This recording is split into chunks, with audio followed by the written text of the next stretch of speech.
अगर देखो आप 2023-2024 में जो फंडिंग रुक गई पाकिस्तानी कंपनीज में, उसकी वजह ये है कि नाउ इन्वेस्टर्स वांट टू सी कि भाई अपनी प्रॉफिटेबिलिटी दिखाओ।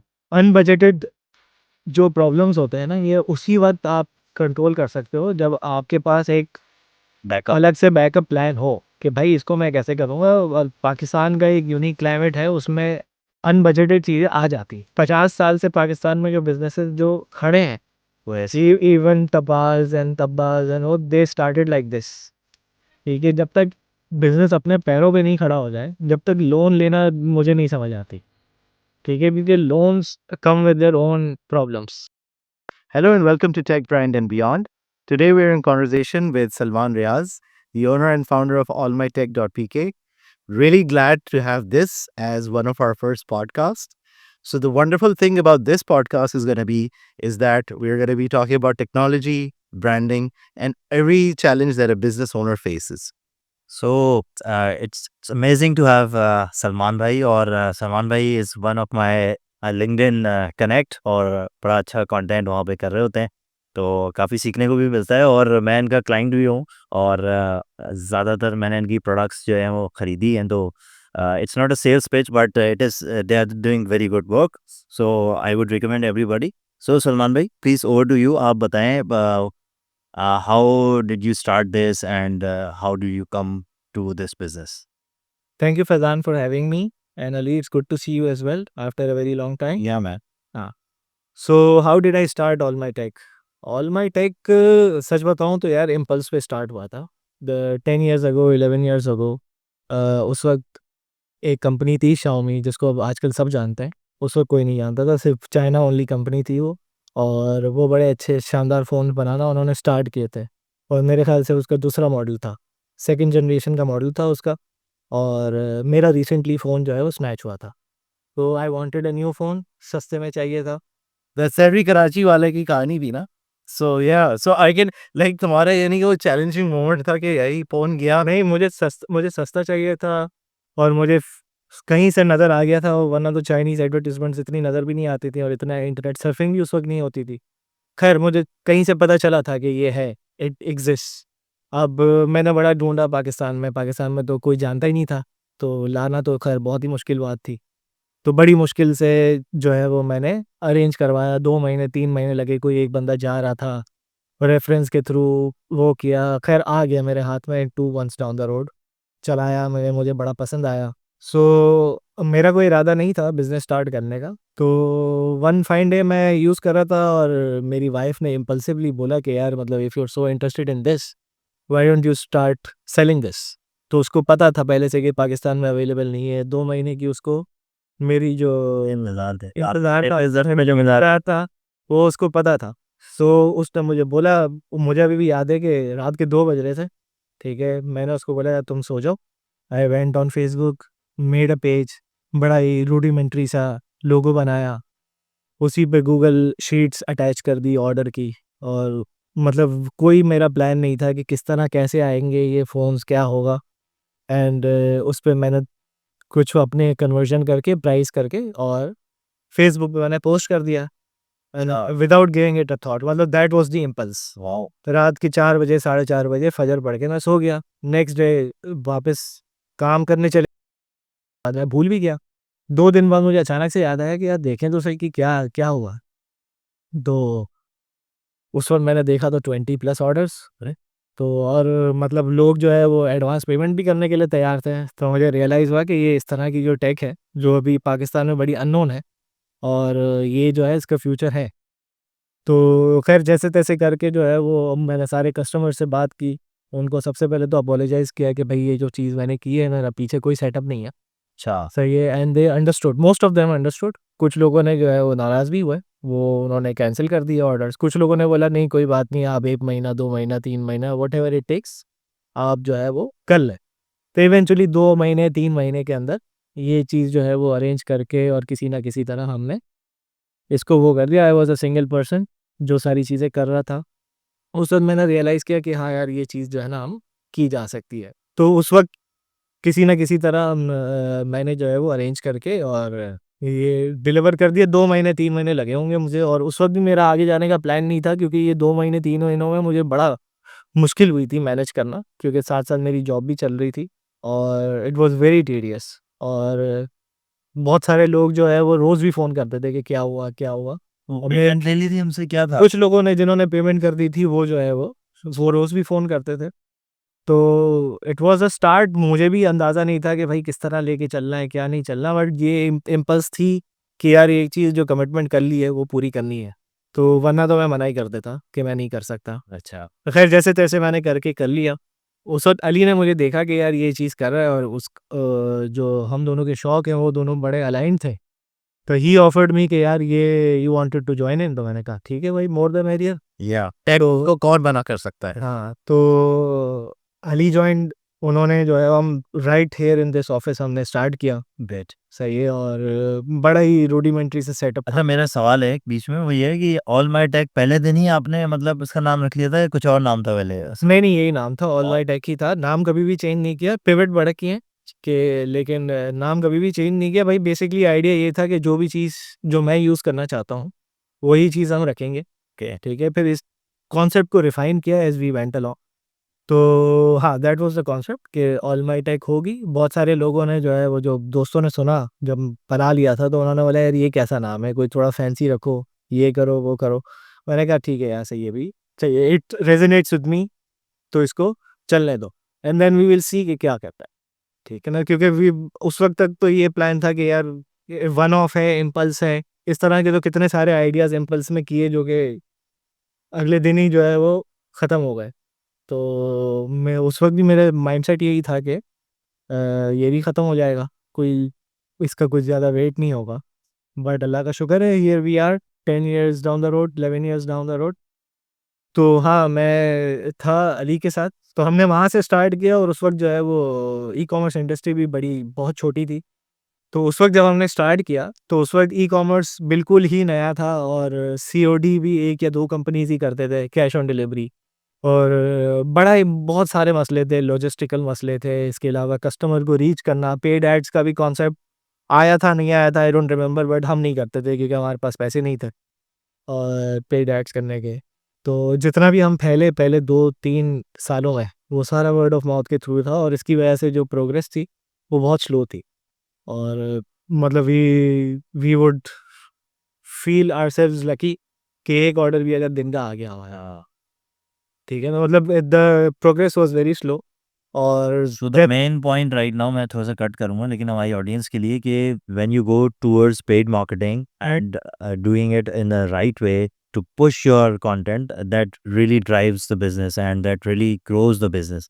सो हमारे यहाँ तो पाकिस्तान में, सलमान भाई, मसला ये है कि बड़ी बड़ी इदारों के साथ हम काम करते हैं, they don't have a marketing budget. So for the e commerce industry and for the industry that is evolving now, they need to have a marketing budget and for pushing their content, pushing their things to the right kind of. नहीं, marketing budget होना चाहिए, लेकिन I M now of the opinion 10 years down the road कि सिर्फ performance marketing में नहीं होना चाहिए। आपके कंटेंट में भी पैसे जाना चाहिए, उतना ही जाना चाहिए, परफॉर्मेंस मार्केटिंग में भी जाना चाहिए, ऑर्गेनिक रीच के लिए भी जाना चाहिए, पूरी 360 होनी चाहिए, नॉट जस्ट परफॉर्मेंस मार्केटिंग। क्योंकि परफॉर्मेंस मार्केटिंग पहले तो बहुत अच्छी थी पाकिस्तान में, क्योंकि उस वक़्त कॉम्पिटिशन बहुत कम था। तो इसकी वजह से आपके जो रेट्स थे बहुत कम होते थे, तो उस वक़्त इतनी नीड भी नहीं होती थी कि कोई और चीज़ की तरफ देखा जाए। और स्टैट्स वगैरह भी जो है वो कोई नहीं देखता था। सिर्फ़ चला के बूस्ट करके चलो, उस वक़्त I don't remember ads manager भी होता था। No, अरे हाँ, एड मैनेजर तो बूस्ट करते थे। No, because there was another thing, right? कि मुझे याद भी है, even when we were starting at that time, हम कोई चीज़ पोस्ट करते थे और बूस्ट किए बगैर कोई ना कोई एक ऑर्डर आ जाता था। लेकिन बहुत कम ये होता था, कुछ के रिपीट ऑर्डर्स आते थे। लेकिन अब सिनेरियो कुछ ये हो गया कि आपने अगर ऑर्डर आ भी जाएगा, कस्टमर को याद भी नहीं रहेगा उसने कहाँ से खरीदा है। उसको, क्योंकि इट डज़न्ट मैटर कि वो कमोडिटी है, राइट? हाँ, क्योंकि वो कहीं से भी उसने यार ले लिया था, ऑनलाइन देखकर कहीं से ले लिया था, फेसबुक से उठा लिया था, आ गया था हमारे पास। But now the thing is, how do you stand out from the such a crowded place? How have you done that so far?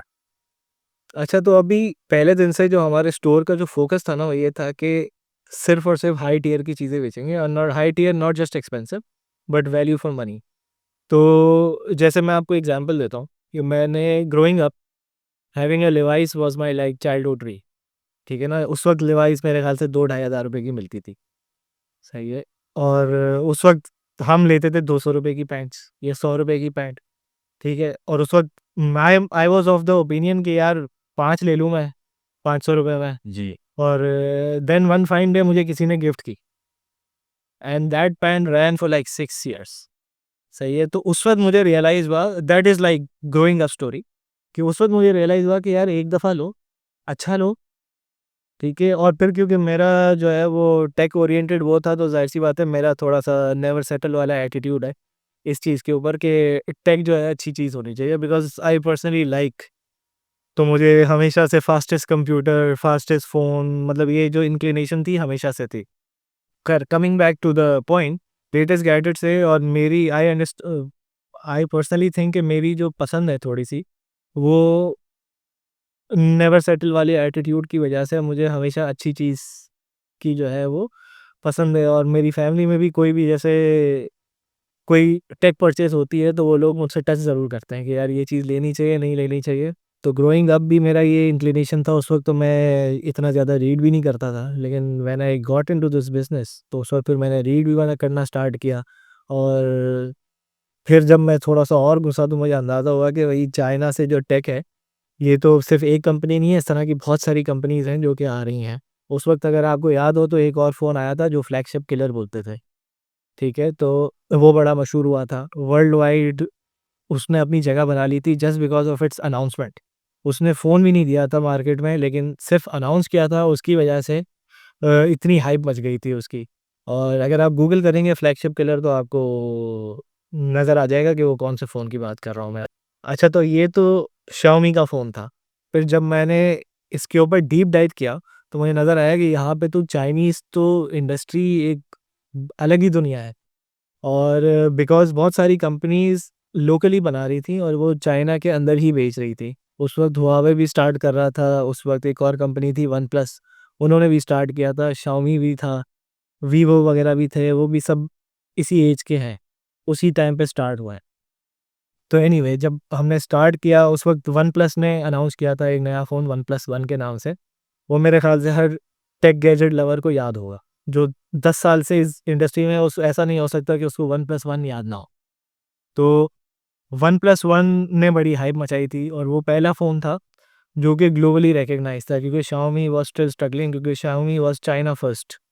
One plus ने ग्लोबली लॉन्च किया था। अब वो इतनी हाइप हो गई थी उसकी, आई रिमेंबर करेक्टली कि वो लोग इनवाइट ओनली सिस्टम पे चलते थे। अच्छा। तो वो उनके मेरे ख़्याल से 100 फ़ोन, 1000 फ़ोन आते थे और वो यूँ करके सेल हो जाते थे और फिर ब्लैक मार्केट पे वो सेल होते थे। या आई रिमेंबर दैट। और आई रिमेंबर कि $300 का वो फ्लैगशिप फ़ोन बेच रहे थे और उस वक़्त मेरे ख़्याल से सैमसंग 600, 700 या एप्पल भी $600, $700 या आई मीन तो मतलब हाफ प्राइस का फ़र्क। या I mean, if I remember correctly, at that time, tech was so elusive. कि यार, how did you get this, phone in your hand? हुँ, क्योंकि at that time, no one, Samsung के अलावा और कोई और मार्केट में कोई मेन प्लेयर था ही नहीं इस तरह से। Nokia at that time was struggling, wasn't the cool phone. Windows phone at that time भी exist करते थे, if you can imagine. हुँ। तो बेसिकली हुआ ये कि जो चाइनीज़ कंपनीज़ पहले तो जो है वो मैन्युफैक्चरिंग कर रही थी सैमसंग के लिए, उनके लिए, तो उन्होंने अपने भी बनाना स्टार्ट किए। और क्योंकि चाइना की पॉपुलेशन बहुत ज़्यादा है, तो हुआवे ने भी इस तरह स्टार्ट किया कि सिर्फ़ चाइना ओनली करेंगे। शाओमी ने भी इसी तरह किया कि चाइना ओनली करेंगे और चाइना में ही इतनी डिमांड थी कि वो बहुत टाइम तक ग्लोबली आ ही नहीं सके। आई रिमेंबर करेक्टली मेरे ख़्याल से 4 साल या 5 साल बाद शाओमी ने पहला ग्लोबल फ़ोन लॉन्च किया था। वरना शाओमी के जितने भी फ़ोन्स आते थे वो सारे चाइनीज़ ऐप स्टोर के साथ वगैरह-वगैरह आते थे, फिर उसके हम रूट करके और करके वो इंग्लिश प्ले स्टोर चलाते थे उसपे। अच्छा। हाँ, तो ये एक मसला था। एनीवे तो वन प्लस वन लॉन्च हुआ, इस तरह बहुत सारे और भी ब्रांड्स लॉन्च हुए। ये सब आप मँगाते रहे यहाँ पे हाँ, हम मतलब मँगाना बहुत मुश्किल था, बहुत मतलब अलग-अलग तरीकों से अरेंज करते थे। बहुत सारे यहाँ पे भी डिस्ट्रीब्यूटर्स थे जो कि जिनको हम बोलते थे कि यार ये मँगवा लो, हम ले लेंगे। क्योंकि उस वक्त कोई और लेने वाला नहीं होता था, तो हमें उनको गारंटी देनी होती थी कि भाई जो भी आप मंगाओगे वो सब हम आपसे लेंगे। तो ये एक हमारा रिस्क फैक्टर था, लेकिन I am glad that we took that risk. और वो टोटली इंस्टिंक्ट के ऊपर था, क्योंकि मुझे नहीं पता था भाई फ़ोन की इंडस्ट्री में मेरा 1 साल का भी एक्सपीरियंस नहीं था उस वक्त। और वो टोटल सिर्फ इंस्टिंक्ट के ऊपर था कि and just because of the belief कि यार मेरे जैसे और भी लोग होंगे जिनको ये चीज़ें पसंद होंगी। अल्लाह का शुक्र है कि बहुत सारे ऐसे लोग मिले जो अभी तक हमारे साथ हैं। वो परचेज़ करते हों ना करते हों, लेकिन जो है उनके साथ हमारी अच्छी बैठक होती है। सिर्फ़ और सिर्फ़ इस वजह से, because on that fateful day I decided कि भाई टू मेक दैट। अच्छा सलमान भाई, मैंने आपकी जो प्रोडक्ट खरीदी थी वो एक चार्जर था और उसमें बहुत सारे स्लॉट्स थे पहली दफ़ा जो थी। तो now you are in that business और you are still in the phones और नहीं तो व्हाट एग्जैक्ट? फ़ोन्स में जब हमने स्टार्ट किया था, सो वी स्टार्टेड, पहले तो हमने जो है वो ऑनलाइन ओनली स्टार्ट किया था। फिर हमने कराची में ज़मज़मा पे शॉप ली, एक छोटी-सी शॉप ली, ओके। ठीक है? उस पे हमने बड़ा दिल से जो है वो बनाई वगैरह-वगैरह। लेकिन उसमें एक चीज़ मिसिंग थी, वो थी मार्केटिंग। तो बहुत कम लोग आते थे वहाँ पे, और जो लोग आते थे वो एक्सपेक्ट करते थे कि वही run of the mill Samsungs and Nokias और ब्लैकबेरीज़ ये मिलेंगे। तो कोई जो आ भी जाता था तो 90% लोग जो है वो देख के ही चले जाते थे, ये क्या है भाई? तो ये हमने 2 साल चलाया, ठीक है? और उसमें eventually we made a loss. Bottom line जो है वो हमारी रेडी थी, और साथ-साथ हम ये कर रहे थे, जैसे वन प्लस वन फ़ोन आ रहा था तो उसके साथ हम जो है वो आस्ते-आस्ते, क्योंकि डिमांड थी, लोगों ने ये कहा कि भाई इसकी एक्सेसरीज़ भी नहीं मिल रही, उसकी कवर्स भी नहीं मिल रहे, हेडफ़ोन्स भी नहीं मिल रहे वगैरह-वगैरह। तो वो हमने जो डिस्ट्रीब्यूटर्स थे जिनसे हम लेते थे उनको बोलते थे भाई ये भी चीज़ मंगवा लो, ये भी चीज़ मंगवा लो। तो देन वी रियलाइज़्ड कि जब हम फिर 2 साल बाद हमें बंद करना पड़ा Zamzama shop, because it was not sustainable, और it was not working out. और उस वक़्त भी हमारा प्लान यही था कि इसको अब ख़त्म करते हैं, क्योंकि जिस तरह का सोचा था वैसा नहीं हुआ। Yeah, because at that time even the phone market itself was changing hmm, quite a bit. Because उसमें जो हमारा जो मेजर कॉज़ ऑफ लॉस था ना, वो ये था कि हम जो डिलीवरीज़ करते थे, उसमें कब 2-3 ऐसा हुआ कि चोरी हो गए फ़ोन, थेफ्ट टीसीएस के पास थेफ्ट हो गई, या कहीं और थेफ्ट हो गई, तो जो हमारा तो वैसे ही रनिंग कैपिटल बिल्कुल जो है ना वो स्टक हो गया। Eventually we were at a loss, और साथ-साथ हमारे पास कुछ एक्सेसरीज़ वगैरह हमने मँगवाई हुई थी। तो वो हमने फ़ोन्स वगैरह जो है वो सारे लॉस में सेल करके, और ये फ़ोन्स वाले बिज़नेस को हमने शट डाउन कर दिया, दुकान भी बंद कर दी। फिर हमने डिसाइड किया कि सिर्फ़ ऑनलाइन ओनली करेंगे, और सा मतलब इसको बिल्कुल बैक बर्नर पे रख दिया था। तो जब ये ज़मज़मा वाली स्टोर खुली थी तो ऑनलाइन फ्रंट पे काम हल्का हो गया था क्या? मतलब आप नहीं कर रहे थे वहाँ पे? नहीं, ऑनलाइन फ्रंट में कर रहे थे, it was like a hybrid. अच्छा। हाइब्रिड था दोनों का, लेकिन क्योंकि मार्केटिंग नहीं हो रही थी, परफ़ॉर्मेंस मार्केटिंग नहीं थी, और वर्ड ऑफ माउथ से ही फैल रहा था, तो it was like very slow. और मतलब बहुत सारी वजूहत थी कि एक तो हमारे पास जो टीम थी it was not very ideal. तो और इसकी वजह से, because I come from business family, तो मतलब ये कि नुकसान अच्छा नहीं लगता। हाँ। तो नुकसान ज़्यादा अरसे तक बर्दाश्त करने की जो है ना वो कैपेसिटी, एक तो पैसे नहीं थे, ऊपर से जो है वो कैपेसिटी भी नहीं है। तो आई वांटेड अ चेंज कि भाई इसमें मेहनत भी कर रहे हैं, सब कुछ कर रहे हैं, और ज़्यादा भी पड़ रहा है, ज़्यादा ज़्यादा हाँ, बैठना पड़ता है। तो पैसे भी नहीं बन रहे। हाँ। तो इवेंचुअली खैर we decided to close it off, और उस वक़्त ये पिवट किया कि यार एक्सेसरीज़ ओनली करके देखते हैं। Ajay, that was the time that I bowed out from the partnership because I was really interested in the tech part of it hmm, at that time because phones were exciting. Phones were the things that जिसकी वजह से मैं business पे आया था. But unfortunately, the market had changed, the way the capital, all those things factors. And plus, at that time, I was very interested in my film career as well. So that's when I had bowed out. And that's when you, I think, decided to pivot towards accessories. Hmm. Can you talk about how the way accessories की तरफ तुम्हारा कैसे रुझान? Accessories में यही था कि phones की एक्सेसरीज़ थी उस वक़्त, Xiaomi, अगेन Xiaomi का Mi Band आया था। Mi Band फिटनेस ट्रैकर था, उससे पहले फिटबिट होता था। तो फिटबिट और Mi Band में इतना फ़र्क था कि वो 10% ऑफ द कॉस्ट पे ऑलमोस्ट सारे फीचर्स दे रहा था। हाँ, खरीदा था मैंने आपसे। Mi Band सबने ही खरीदा था, Mi Band तो, और Mi Band भी हम वन ऑफ द फर्स्ट थे। वन ऑफ द फर्स्ट क्या, हम फर्स्ट ही थे। मतलब I can easily say that, क्योंकि उस वक़्त तो लोगों को पता ही नहीं होता था कि ये क्या चीज़ है। तो और जो फ़िटनेस ट्रैकर का कस्टमर था उसको भी यही पता था कि फिटबिट है। तो ख़ैर जब मी बैंड आया, लोगों ने स्टडी किया, लेना स्टार्ट किया। ये क्या, it was one of the most popular product that we ever sold back in the day. तो वहाँ से हमारी एक्सेसरीज़ की जर्नी स्टार्ट हुई। और उसमें भी यही होता था कि वन मैन आर्मी, क्रिएटिव्स भी मैं ही बना रहा हूँ, पोस्ट भी मैं ही कर रहा हूँ, वेबसाइट भी अपलोड मैं ही कर रहा हूँ, वेबसाइट से ऑर्डर शिप भी मैं ही कर रहा हूँ, आफ्टर वर्क जो है वो टीसीएस पे भी मैं ही जा रहा हूँ। तो ये सारी करते करते 2 साल 3 साल इसी तरह गुजारे, बैक बर्नर पे था वो। और जितने भी ऑर्डर आते थे बस खुशी खुशी खुशी चल रहा था। और कभी भी ऐसा नहीं था कि इसको जो है वो हम फोर फ्रंट पे लेकर आएंगे। इट वाज लाइक उस वक्त जो उस वक़्त भी जॉब वॉब चल रही थी, उस वक़्त के साथ कर रहे थे या ये बिल्कुल आप उस मतलब वक़्त मेरा माइंडसेट ये था कि जो एक्सेसरीज़ हैं इनको सेल ऑफ करना है और फिर ख़त्म करना है। अच्छा, अच्छा। सही है, तो एक्सेसरीज़ काफ़ी थी उस वक़्त हमारे पास, तो ज़ाहिर-सी बात है वो ज़ाया तो नहीं कर सकते थे और सेल भी हो रही थी। लेकिन all we needed was time. तो अली को जो है वो मैंने कहा कि यार मैं कर लेता हूँ इसको और तुम अपना ये फ़िल्म करियर को जो है ना परस्यू करो। या तो मैंने इसको वो करना स्टार्ट किया बैक बर्नर पे, साथ-साथ जो है मैं जॉब भी कर रहा था। और ये मतलब इसका जो कभी मकसद था ही नहीं कि इसको बिज़नेस बनाना है, क्योंकि ये मतलब मुझे सिर्फ़ पैसे रिकवर करने का एक ज़रिया था, कि पैसे रिकवर करेंगे। और फिर होते-होते ऐसा हुआ कि चीज़ ख़त्म होती थी, लोगों की डिमांड आ जाती थी। तो फिर मैंने कहा कि यार वापस डिस्ट्रीब्यूटर को फ़ोन करो। सो फिर ऐसा हुआ कि फैलना स्टार्ट हुआ वो। तो पहले हम महीने में 10 मँगवाते थे, फिर 10 से 50 पे आए, 50 से 100 पे आए।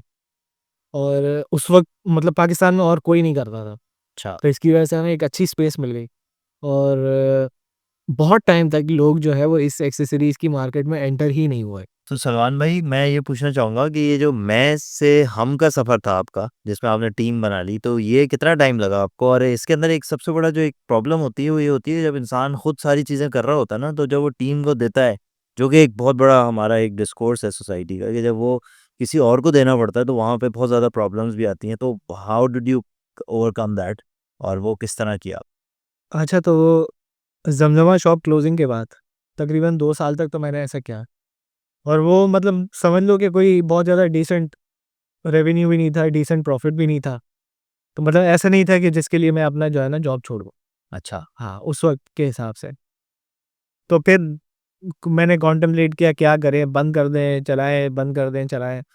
तो उस वक़्त I found a very good person, मतलब he was a good friend as well. उस वक़्त वो एक और ई-कॉमर्स स्टोर में काम करता था। आई टॉक्ड टू हिम, उसको मैंने बताया कि भई ये मेरा कॉन्सेप्ट है। हुँ। उसको पता तो था, लेकिन मतलब उसको फ़ॉर्मली मैंने बुलाया, उसको मैंने बोला कि भई मैंने ऑफ़र की कि मैंने बोला भई ये है situation, I will not join you, you will run this alone, ठीक है? If you are in then मुझे बता दो, ठीक है? तो 2 डेज़ डाउन द रोड और उसने एग्री कर दिया कि भई ये चीज़ें हैं। और मतलब माशाल्लाह से I am blessed to find the right person at the right time, because he is still with me 10 years down the road. और मतलब मैं उसके ऊपर जो है वो अंधा भरोसा कर सकता हूँ। तो I am blessed to have found the right person at the right time, वरना तो ज़ाहिर-सी बात है यहाँ पे बहुत सारी चीज़ें जो हैं वो थिंग्स कैन गो रॉन्ग। अच्छा, नहीं, मकसद ये है कि what we are trying to do is trying to how did you build the team? How did you ensure that they took on the responsibility for themself? नहीं, तो उसमें ये था कि I hired Ryan, Ryan was the name of the guy. I hired Ryan और उसको मैंने बोला कि भाई अब ये चीज़ है और मेरे पास इतना बजट है, अभी इमीडिएटली हम टीम नहीं रख सकते, आप अकेले कर रहे हो, ठीक है? सो उस वक़्त जो है वो the he was the loan man army. उसने बहुत टाइम तक चलाया, 6 मंथ्स, 7 मंथ्स। उसके बाद हमने एक राइडर भी रखा, क्योंकि कराची के ऑर्डर्स बहुत ज़्यादा हो रहे थे और वो टीसीएस या जो भी कोरियर था, वो डिले बहुत कर रहा था। तो उस वक़्त फिर हमने पहला बंदा रखा राइडर। वो राइडर रखा, राइडर रोज़ सुबह आके राइडर और रेहान दोनों पैक करते थे और दोनों, वो सुबह निकल जाता था, शाम में आता था।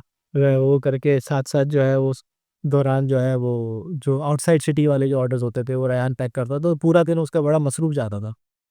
तो इवेंचुअली वी नीडेड कि भाई हमें फाइनेंस वाला भी बंदा चाहिए, क्योंकि फाइनेंस ज़रूरी था। और फाइनेंस के बाद फिर हमने ऑपरेशंस के लिए भी बंदे रखे। तो ये this whole team building took good 3 years, 4 years. तो जिसमें हमने बड़ा स्लोली और ग्रेजुअली वो किया, because I am also of the opinion, और आई एम ग्लैड कि भाई Ryan is also of the opinion कि यार आस्ते आस्ते टीम बढ़ानी चाहिए। मेरा बिलीफ ये है कि किसी को जल्दी में हायर करके फिर ऐसा ना हो कि 6 महीने बाद आपको फायर करने की नौबत आ जाए। अच्छा। तो आई वुड प्रेफर कि भाई अगर कोई बंदा हायर किया है ना, तो फिर उसकी नीड होनी चाहिए। ऐसा ना हो कि आप इम्पल्स पे हायर कर लो। इम्पल्स पे बहुत सारे लोग हायर करते हैं। अब जैसे देख रहे हो आप, रिसेंट लाइन ऑफ फायरिंग्स हुई हैं बहुत सारे ई कॉमर्स स्टोर्स में, इवन के जो बड़ी मार्केट प्लेसेस हैं उनमें भी फायरिंग हुई है। तो वो यही था कि बहुत सारे लोग एक्स्ट्रा हायर किए हुए थे, और जब तक काम अच्छा चल रहा था, जब तक जो है वो सब अच्छा चल रहा था, फिर वन फाइन डे सबको उन्होंने फायर किया। तो ये I mean, that's very interesting because you yourself said you're a very impulsive guy. When it comes नहीं, to इम्पल्स इम्पल्स था बिजनेस बनाते हुए, लेकिन आस्ते आस्ते हमने इम्पल्स को थोड़ा सा जो है वो साइड में लगाया, बिकॉज हर चीज़ में इम्पल्स काम नहीं करती।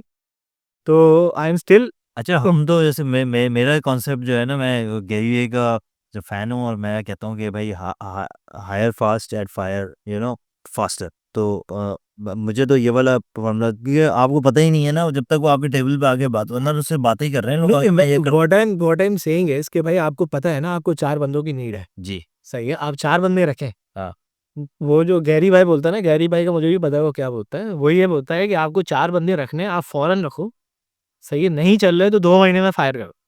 सही है, मैं आपको कोई और चीज़ बोल रहा हूँ। मैं आपको बोल रहा हूँ कि अगर 4 बंदे रखें, तो 4 बंदों की नीड है, तो 8 बंदे ना रखो। ठीक है, मेक ये सेंस। 8 4 बंदे रखो। बिल्कुल सही बात। बहुत सारे लोग जो विच आई बिलीव वो ये करते हैं कि हायर बहुत तेज़ी से करते हैं। बहुत ज़्यादा लोग एक्स्ट्रा हायर कर लेते हैं, और उसके बाद जब काम अच्छा चल रहा होता है, बाहर से फंडिंग आ रही होती है, तो उस वक़्त सब हंकी-डोरी होता है। जब थोड़े से बेल्ट टाइटनिंग होती है, तो उस वक़्त नज़र आता है कि यार ये तो आधे से ज़्यादा बंदे तो हमारे एक्स्ट्रा हैं। या तो ये इसकी वजह से बहुत सारे, आई थिंक जो स्टार्टअप फाउंडर्स हैं उनको ये देखना चाहिए कि भाई जो काम आप एक बंदे से ले सकते हो, वो आप एक बंदे से ही लें, because you need to understand कि भाई अगर आपको किसी ने फंडिंग दी भी है, तो it's not your money. It should go in the business, not for fancy offices, या मतलब अगर आप काम एक से ले सकते हो तो 2 रखने का मेरे हिसाब से कोई पॉइंट नहीं है। Unless and until you have like a strategic वो कि भाई बैकअप होना ज़रूरी है, ये वो अलग बात है। So, I mean, it's very interesting because, bootstrapping, like you're saying, is, everyone talks about it, but ये mindset का एक बड़ा फर्क है, and that's what we really want to get into right now. कि, for the fact is कि यार मैं funding की राउंड करूँगा और इतने पैसे आ जाएंगे, and I'll have this much capital, and बस मैं burn through करूँगा. Isn't that the playbook that all founders are taught? हाँ, मतलब unfortunately that seems to be going on यहाँ पे, और it has worked out globally. Globally इसी model पे चलता है।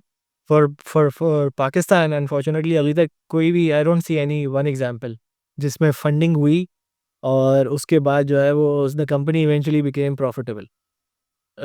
I can not remember any recent past में कोई ऐसी एक भी एग्जांपल हो, but I hope they prove me wrong, because जाहिर सी बात है बहुत सारे लोग उन कंपनीज में काम करते हैं, तो आई hope they prove me wrong.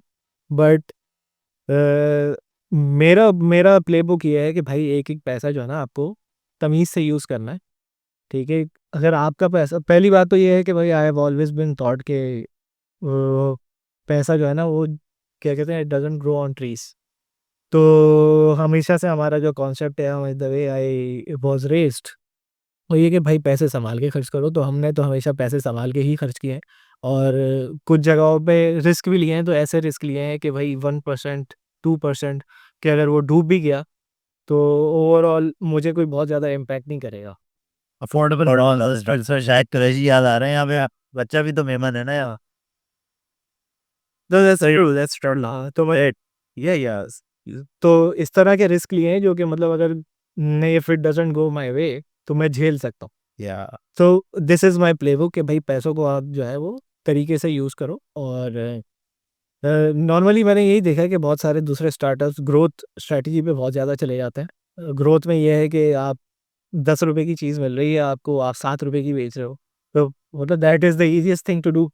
कोई भी लेगा आपसे, और जब 3 रुपए पर पीस आप लॉस कर रहे हो तो कब तक लॉस करोगे? इवन मिलियंस ऑफ डॉलर्स भी ख़त्म हो जाएंगे आपके पास। तो ये तो सस्टेनेबल स्ट्रैटेजी नहीं है। और मतलब इन अ कंट्री लाइक पाकिस्तान जहाँ पे एवरी डे कुछ ना कुछ चेंज हो रहा होता है, तो this strategy has worked out for Amazon या दूसरे जो प्लेयर्स हैं, मतलब this is the playbook. But in Pakistan it has not worked out. और I am not a part of that playbook, but बहुत सारे लोग ऐसा कर रहे हैं। But again I am saying कि भाई I hope they prove me wrong. या they are Because I mean that's what I'm saying. कि if everyone is doing the same thing, have we seen any different results so far? If we have, नहीं, अभी अभी recently अगर देखो आप 2023-2024 में जो फंडिंग रुक गई पाकिस्तानी कंपनीज में, उसकी वजह ये है कि नाउ इन्वेस्टर्स वांट टू सी कि भाई अपनी प्रॉफिटेबिलिटी दिखाओ। 2021 में आफ्टर कोविड जो फंडिंग आ रही थी ना, वो आ रही थी हंच के ऊपर या ग्रोथ के ऊपर, कि हम इतनी ग्रो कर लेंगे। तो द आइडिया वाज कि हम इतना 100x ग्रो करके किसी और को सेल ऑफ कर देंगे। तो बेसिकली ये था, इस तो वो म्यूजिकल चेयर्स वाला गेम था। उसमें ये था कि जो लास्ट पर्सन स्टैंडिंग, वो जो है वो फंस जाएगा, बाकी सारे निकल जाएंगे। and the music has stopped. हाँ, व्हेन द म्यूजिक स्टॉप्स, तो मतलब जिसके हाथ में रह गया वो रह गया। तो that was the whole play.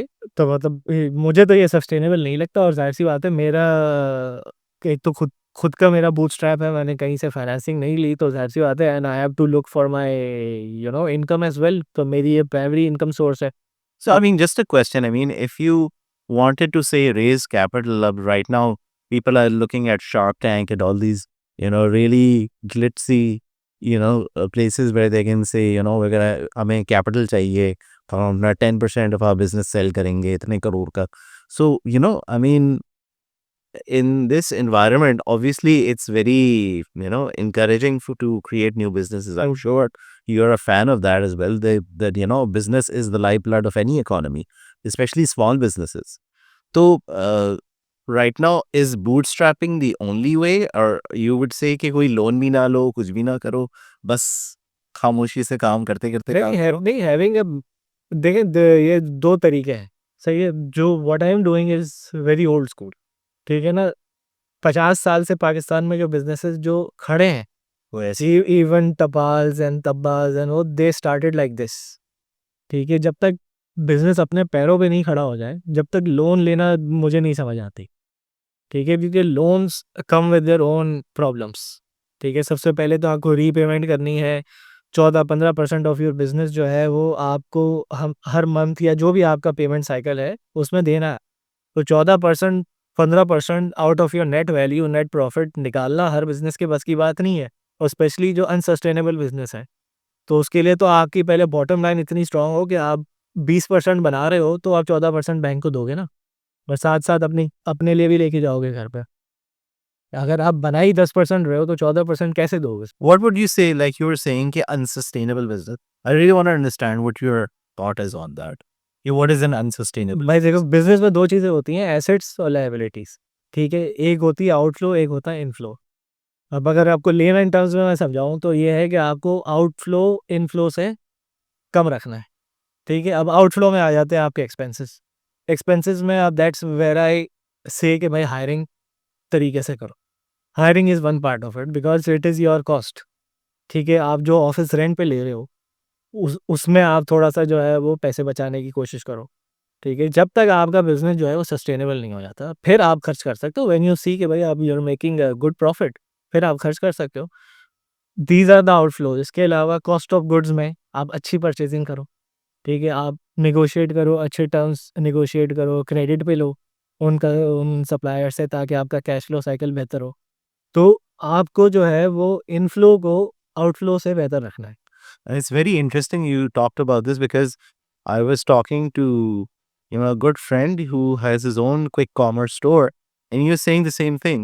And even though he's got, a couple of million in seed funding, he's not spending that money. He's saying कि बस वो रखा हुआ है, and we're not going to spend that money until we really need it. आपने you said office का rent, उसने कहा कि हमने सस्ता रेंट लिया हुआ है. No one is going to go to our stores, तो हमने सबसे सस्ती जगहों पे अपने डार्क स्टोर्स रखे हुए हैं. भाई बात ये है कि to put it in a nutshell, जितना कम कर सकते हो उतना कम करो। आपके जो आउटफ्लोज है ना, वो जितने कम कर सकते हो उतने कम करो, विदाउट कॉम्प्रोमाइजिंग ऑन क्वालिटी। जो आपने क्वालिटी अपनी एक बनाई है या अपने कस्टमर से प्रॉमिस की है, as long as that promise is not being hurt, जब तक आप कम करते रहो एंड डोंट गेट कंफर्टेबल। आप कम करते रहो एज लॉन्ग एज कि आप अपना जो सर्विस लेवल है वो मेंटेन कर पा रहे हो। What do you mean by when you say comfortable?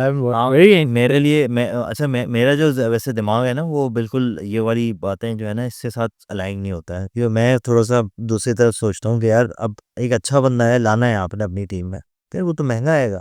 लेकिन क्या होता है जो हमारे ज़्यादातर बिजनेसेस है और ये कह रहे हैं रेंट आप सस्ती जगह पे लो, ठीक है स्टार्ट करते हुए बिल्कुल ठीक है, लेकिन इस वक्त पाकिस्तान के अरबपति लोग जोड़िया बाजार में काम करते हैं, उनके पास वॉशरूम जाने की भी जगह नहीं है। वो उनका इतना रच बस गया है उनके दिमाग में कि वो अब प्रोग्रेसिव इतना पैसा होने के बावजूद भी वो मस्जिद में जाते हैं वॉशरूम। मतलब मैं सिर्फ एक छोटी-सी आपको बात बताऊँ, तो वो उसी में बैठे हुए हैं, वही छोटी-सी दुकान है, उसी में जाके वो बैठ जाते हैं। तो वो इवॉल्व नहीं करते। मैं स्टार्टिंग पॉइंट पे बिल्कुल सही ये कह रहे हैं, लेकिन क्या होता है वो हमारा डीएमआर बन जाता है और उसके बाद फिर आप वही करते रहते हैं। फिर इसी तरह ये जो इन्वेस्टमेंट रेज़ करने की बात है, यार आज अगर कोई बंदा उसको पता कैसे चलेगा उसका सस्टेनेबल हो भी गया या नहीं हो गया, किस पॉइंट पे जाके उसको इन्वेस्टमेंट अगर वो रेस कर लेता है सलमान भाई, तो मेरा ख्याल है उसका बिजनेस बहुत तेजी से भाग सकता है। जैसे you talked about the performance margin. Investment का मेरा कभी भी फेस टू फेस एक्सपीरियंस नहीं हुआ, लेकिन जितना मैंने सुना है या किसी से कन्वर्स किया है थर्ड पार्टी कॉन्वर्जेशन में, तो उसमें होता ये है कि इन्वेस्टर जो आता है, इन्वेस्टर अपना एक माइंडसेट लेकर आता है, सही है, even if is taking 5% equity.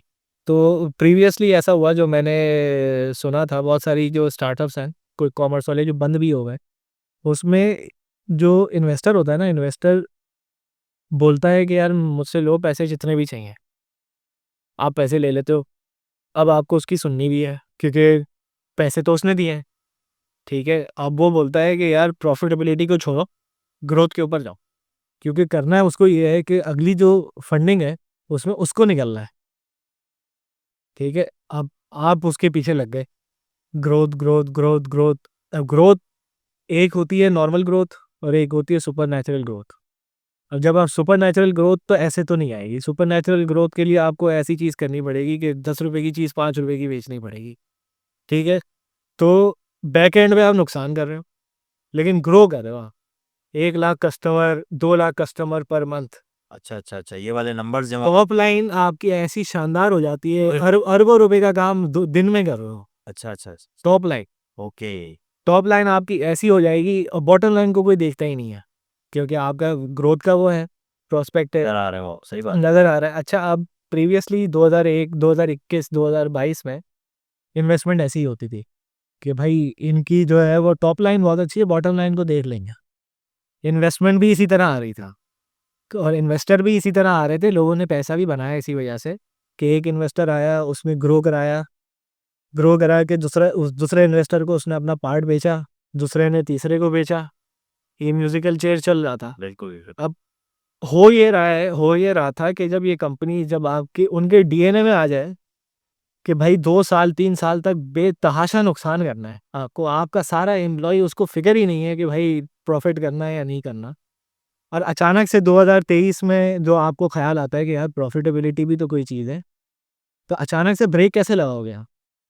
और तो सारी आदतें खराब हो गई हैं। आदतें खराब हो गई, आपका जो कस्टमर है उसको आदत हो गई है 5 रुपए की चीज़ लेने की, तो वो 6 की भी बेचेगा ना, तो उसके लिए तो जो है ना वो चीज़ है कि वो मैंने तो बहुत अच्छी अचीवमेंट कर ली, क्योंकि मैंने 1 रुपये बचा लिया, लेकिन इन रिटर्न आप 4 रुपए का लॉस ही कर रहे हो, ठीक है। अब वो जब अचानक से ब्रेक लगता है 2023 में, बहुत सारी कंपनीज आपको याद है, एक गाड़ी की कंपनी होती थी जो ओवरनाइट बंद हुई थी, जी, जी। उसका भी प्रॉब्लम यही था कि उन्होंने गाड़ियाँ इतनी ले ली थी, उनसी सेल हो नहीं रही थी, और हर दूसरा बंदा जो गाड़ी बेचने जाता था उसको इतने अच्छे रेट्स देते थे कि हम खुद भी परेशान थे। हमारे भी एक दो दो तीन दोस्तों ने बेची गाड़ी, मार्केट से ऊपर उनसे वो गाड़ी ली, अच्छा, अगले दिन पैसे भी दे दिए, the service was very good, लेकिन पीछे था यही कि प्रॉफिटेबिलिटी का कोई प्लान ही नहीं था। दोनों कंपनीज यही कर रही थी हमें आपके रिकॉर्डिंग के मुताबिक?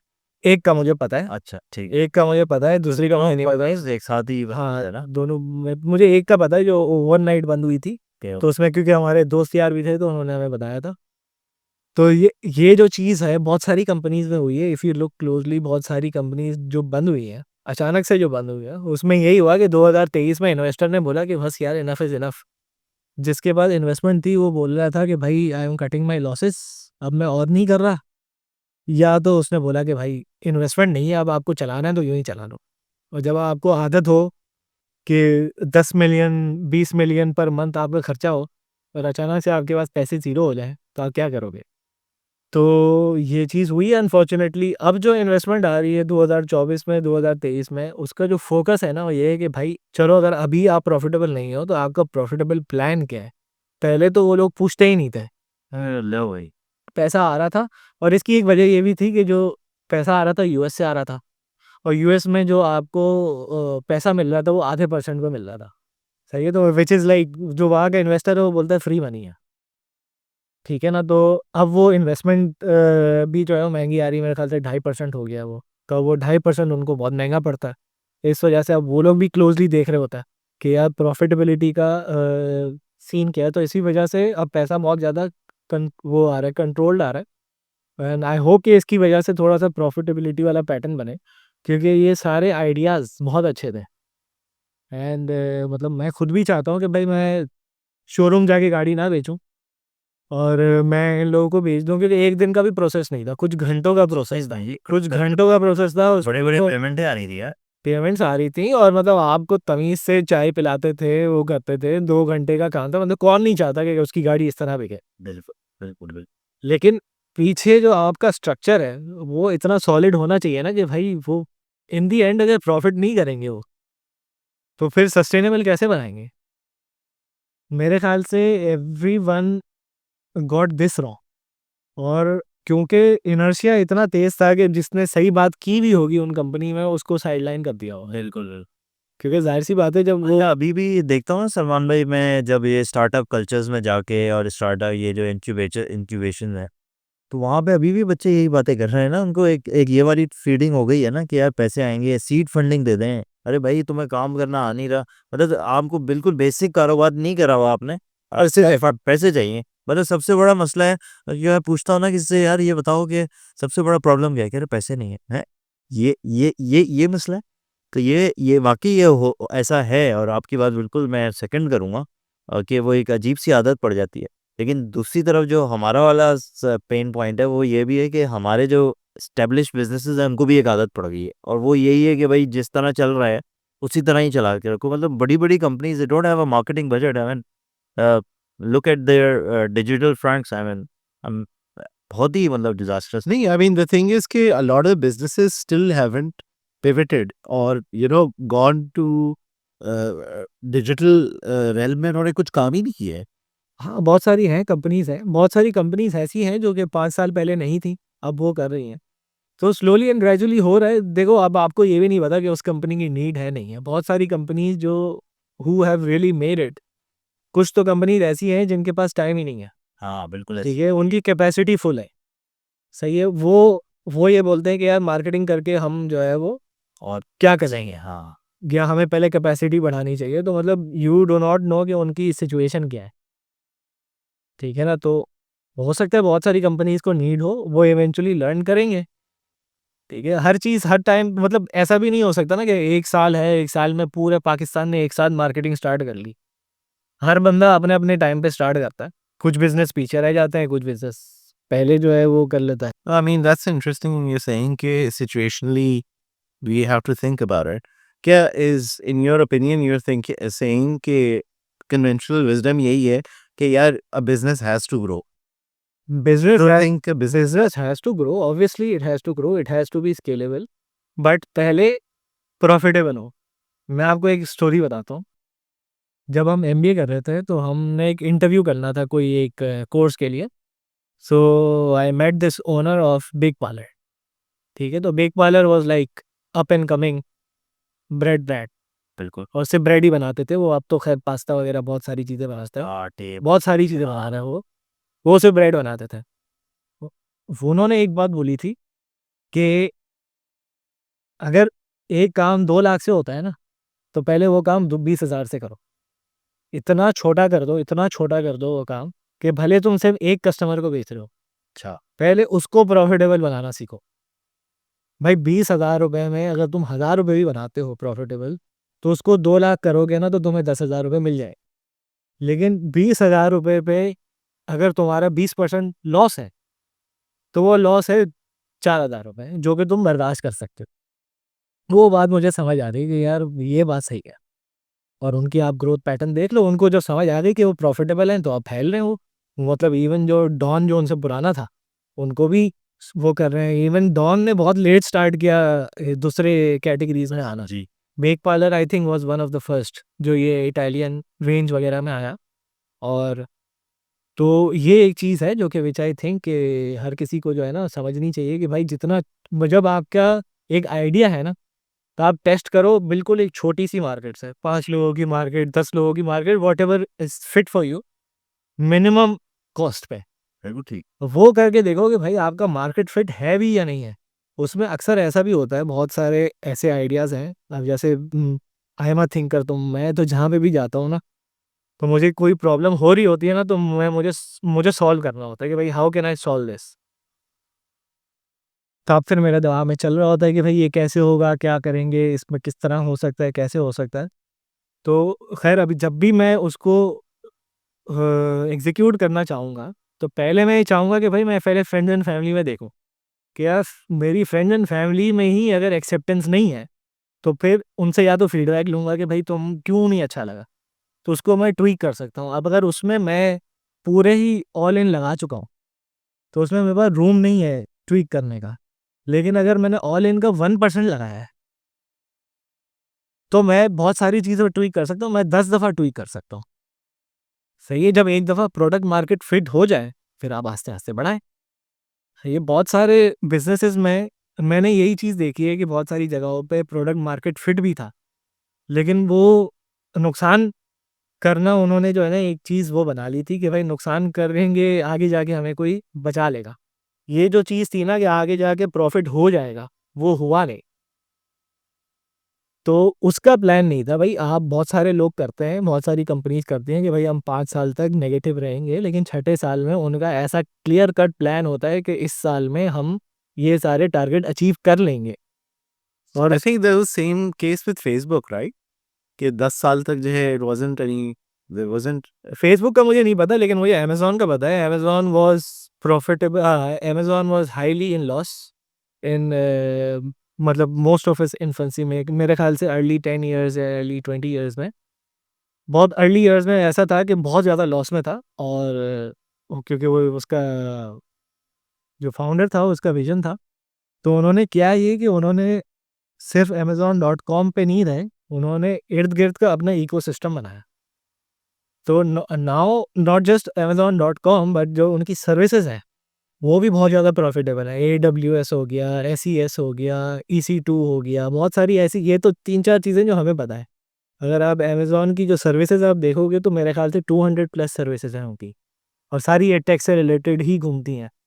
तो उन्होंने पूरा इकोसिस्टम बना लिया। तो नाउ अब आई डोंट नो कि कौन से उनके जो डिपार्टमेंट्स हैं वो प्रॉफ़िटेबल है, नहीं है, लेकिन overall as a company they are profitable. I mean, it's crazy. मुझे खुद अभी रिसेंटली मैं रीड कर रहा था कि नेटफ्लिक्स भी अमेज़न के सर्वर्स पे चला। हाँ, वाह! हाँ। AWS, yeah, I mean, it's insane. हाँ, तो मतलब एडब्ल्यूएस बनाया, AWS is like top tier. Yes. AWS हर कोई यूज़ नहीं करता है, एडब्ल्यूएस सबसे एक्सपेंसिव है। उसकी जो है वो रिडंडेंसी बहुत अच्छी है।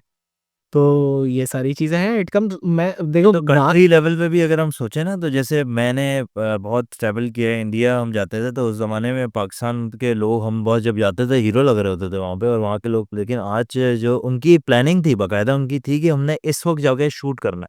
अच्छा, यही प्लानिंग थी चाइना की, कि उन्होंने कहा यार अभी हम इतना यहाँ पे करेंगे। और मतलब उनका अभी मैं कोई वो पढ़ रहा था आर्टिकल, तो उसने कहा था हम पहली गोली कब चलाएंगे ये हमने लिखा हुआ है, कि हमने गोली पहली चलानी कब है। तो ये एक प्लानिंग है, एक एक वो है। यानी कि लेकिन हमारे यहाँ होता ये है ज़्यादातर, और एक केस में तो जो आपका वाला केस है कि वो भई वो तो बैठ ही गए दूसरे के पैसे पे ही, पूरा सब कुछ कर लिया। और इंटरवुड से जो है वो आप टेबल कुर्सियाँ ले आए हैं और स्टार्ट किया अभी स्टार्ट किया। और दूसरे एंड पे जो है वो ये है कि वो बिल्कुल ही देसी चल रहा है। तो इसका एक मिक्स और बैलेंस अगर हम प डेवलप कर सकें एज़ अ सोसाइटी, तो मेरा ख़्याल है वो एक ऐसी चीज़ होगी जब हम ग्लोबल लेवल पे भी कम्पीट कर सकें। मैं ऐसी भी मीटिंग्स में बैठा हूँ जहाँ पर पाकिस्तान यहाँ बैठा हुआ है, इधर दूसरे कंट्री का बैठा हुआ है, और हमारी मीटिंग है मिसाल के तौर पे 1 घंटे की। सर मैं ऐसी भी मीटिंग्स में बैठा हूँ जो 5 मिनट में ख़त्म हो गई। उन्होंने कहा ये किन चुल्लुओं को हमारे सामने बिठा दिया।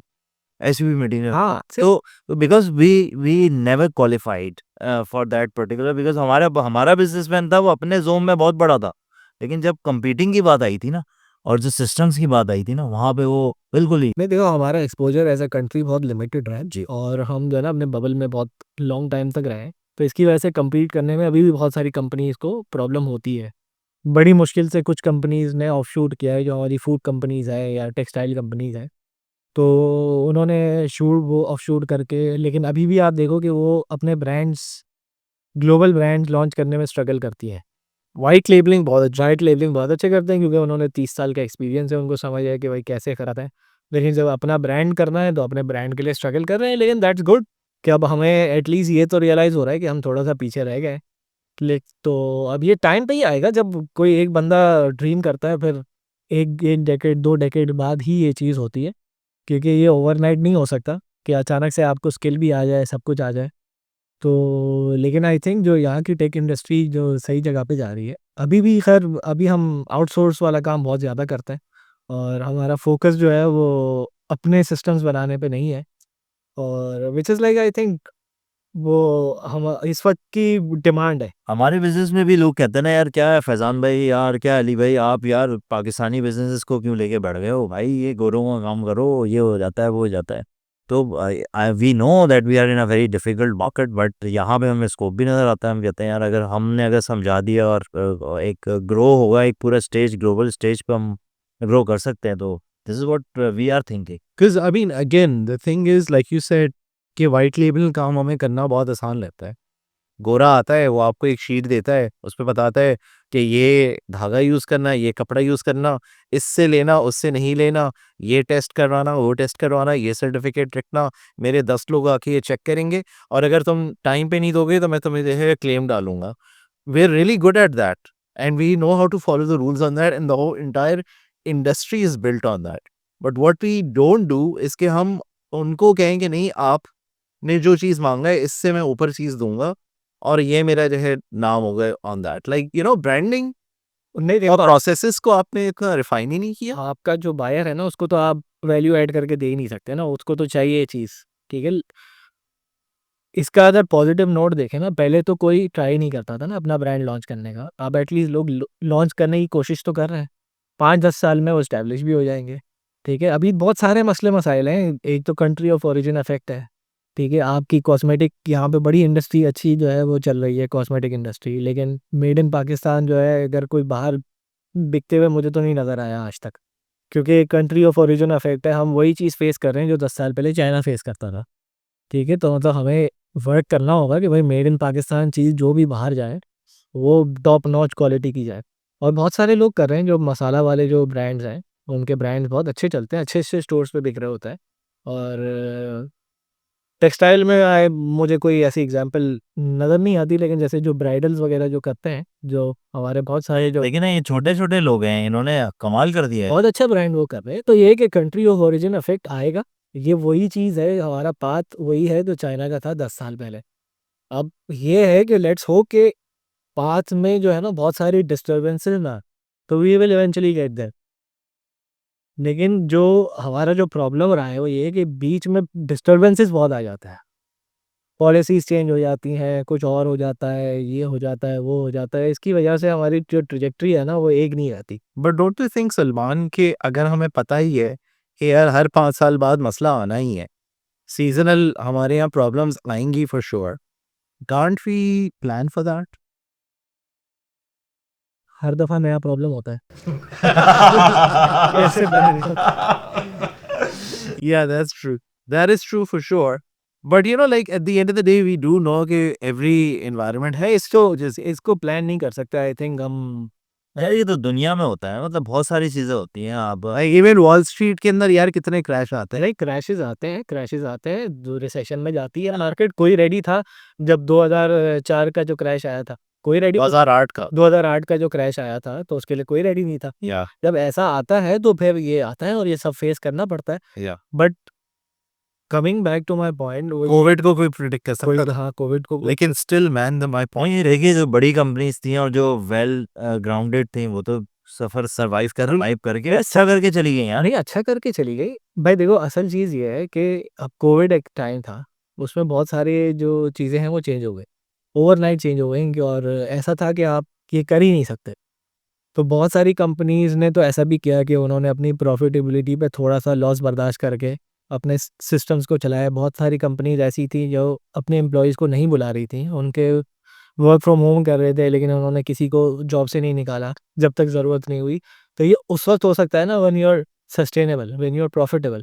Coming back to my point कि भाई आपके पास पैसे कभी कभी सही है, अभी आपको पता था साल 2 साल में चली जाएगी, यही that was the hope initially ना। पहले तो ये था 14 दिन में चली जाएगी, फिर 21 दिन में चली जाएगी, फिर हमें समझ आया कि यार अब तो साल 2 साल लगेंगे जब तक वैक्सीनेशन पूरी नहीं होती। तो कंपनीज डिसाइडेड कि चलो यार 2 साल का गेम है, we will retain our assets. ठीक है ना, एम्प्लॉयज आर एसेट्स, तो एसेट्स को उन्होंने रिटेन किया। हमने भी, अल्लाह का शुक्र है कि we did not fire anybody because of Covid.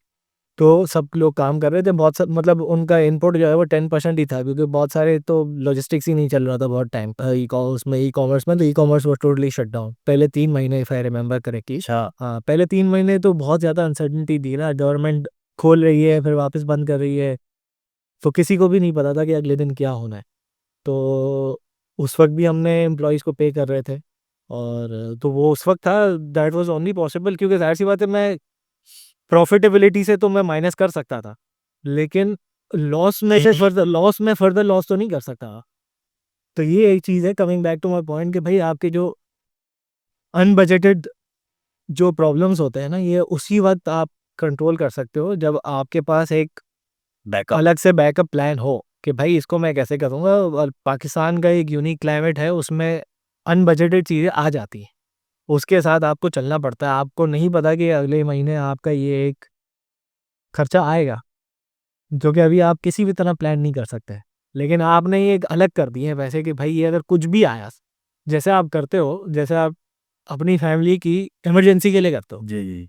कि भाई खुदा ना खास्ता कोई इमरजेंसी हो गई, तो ये आपके पास इतने पैसे होने चाहिए कि भाई मैं हॉस्पिटल में एडमिट करा सकूँ या ये करा सकूँ। This is the same thing.